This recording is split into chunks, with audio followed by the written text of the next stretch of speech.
लक्ष्मीं क्षीरसमुद्रराजतनयां श्रीरङ्गधामेश्वरीं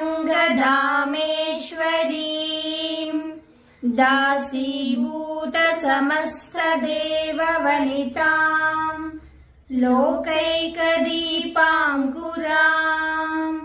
श्रीमन्मन्दकटाक्षलब्धविभवत् ब्रह्मेन्द्रगङ्गादलम् त्वां त्रैलोक्यकुटुम्बिनीं सरसिजां वन्दे मुकुन्दप्रियम् सिद्धलक्ष्मीर्मोक्षलक्ष्मीर्जयलक्ष्मी च सरस्वती श्रीलक्ष्मी वरलक्ष्मी च प्रसन्न मम सर्वदा।